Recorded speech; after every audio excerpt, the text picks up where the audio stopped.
El manierismo como movimiento artístico lo vamos a ubicar en las últimas décadas del siglo XVI. También es considerado no como un movimiento independiente o nuevo, sino como una continuación del Renacimiento, y en ese caso se denominaría Bajo Renacimiento. Es como los historiadores del arte que consideran que es parte del Renacimiento lo consideran como la decadencia de ese movimiento de inicios de la modernidad, y hay otros historiadores que lo consideran como independiente porque si bien trabaja algunas características y sigue trabajando las características del Renacimiento, los artistas manieristas reaccionan contra el ideal de belleza clasicista que había propuesto el Renacimiento. Y es por eso que como características generales del movimiento vamos a encontrarnos con una línea serpentinata muy marcada, que es esa idea de que las figuras giren sobre su propio eje. Hay exageración de las proporciones, se alargan las figuras, hay movimientos forzados, escorzos muy exagerados que devienen de esa serpentinata. Los órdenes arquitectónicos de alguna manera se alteran, produciendo imágenes un poco más recargadas que en el Renacimiento. Y lo que también tenemos que entender de este movimiento es que es un arte muy elitista. Va a estar centrado en el desarrollo en las cortes, sobre todo, y en los círculos de poder, que de alguna manera pretenden salir del arte consumido por la generalidad del circuito. Y es por eso que se propone esta nueva estética.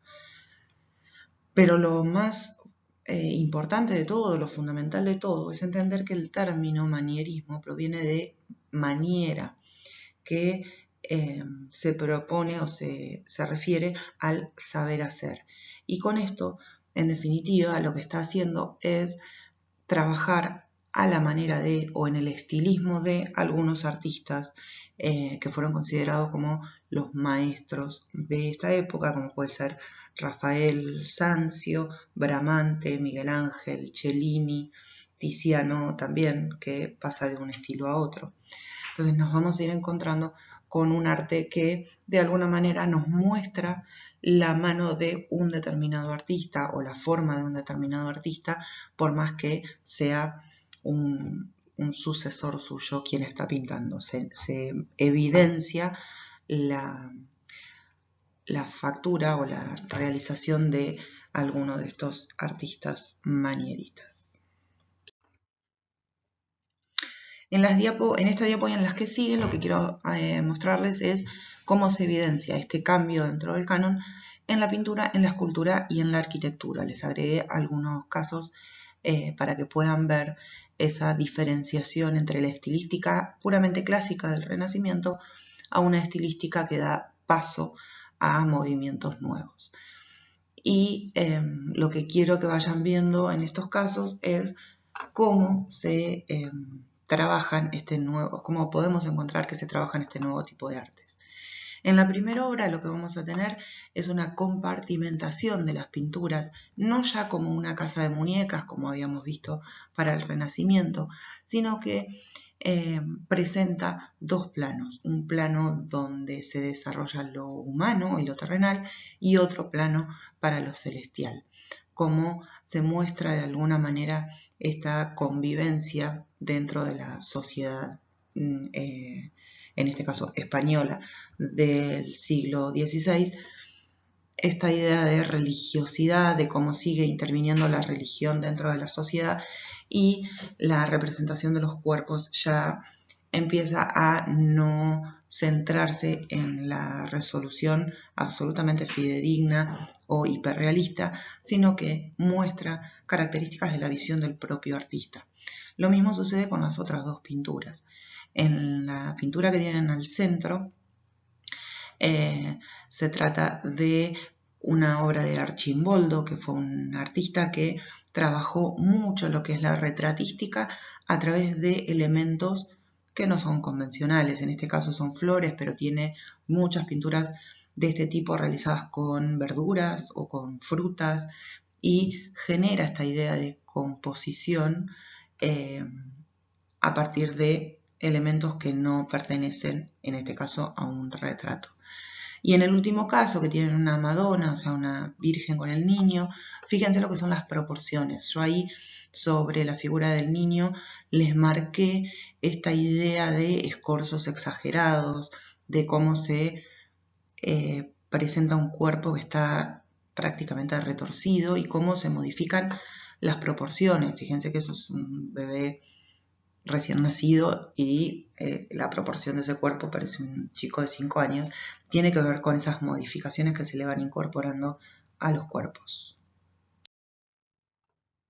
Con estas esculturas volvemos a lo mismo. En el primer caso lo que tenemos es uno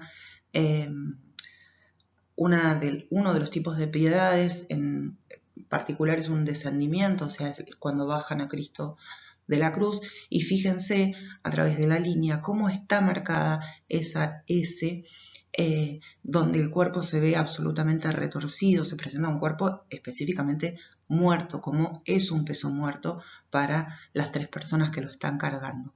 Pero de todas maneras, lo que también resalta en este tipo de esculturas es la densidad temática. ¿Qué quiere decir esto? Que ya no es una piedad como la de Miguel Ángel, digamos la primera piedad, en donde está todo de manera canónica, que forma un triángulo, que Cristo está muerto pero en la falda de la Virgen que lo está sosteniendo.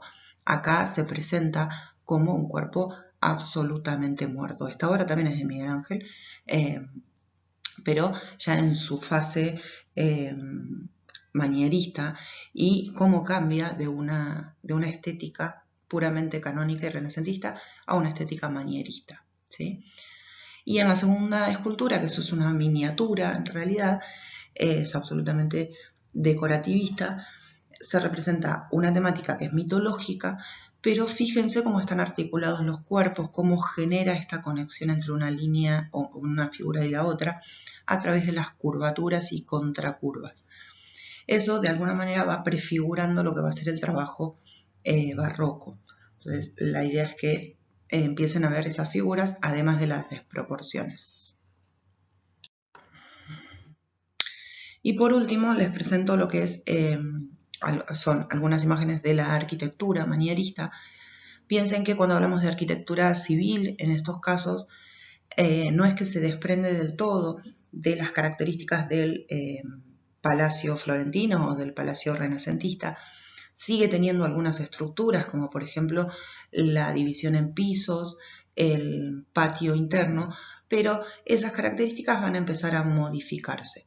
Cuando nosotros en el Renacimiento encontrábamos regularidad, líneas rectas, que de alguna manera encontraban o se encontraban ortogonalmente con otras líneas para generar tramas sencillas, en este manierismo se empieza a modificar, se empieza a incluir la curva, se empieza a incluir el espacio del patio justamente como otro espacio explorable y a tener en cuenta, y así es que empieza a intervenir el sistema de vegetación.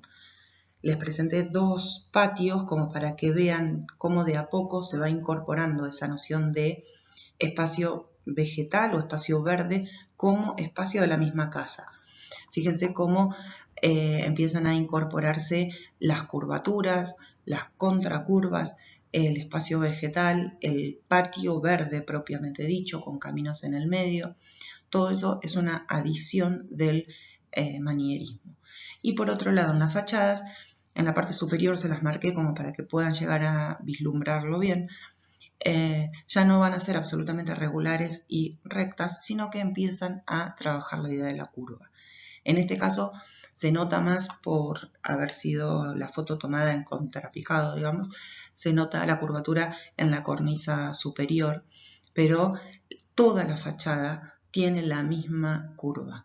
Por lo tanto, parece una nimiedad, pero empiezan a modificar todo el circuito de la arquitectura y los elementos que se presentan para terminar configurando todo en el sistema barroco.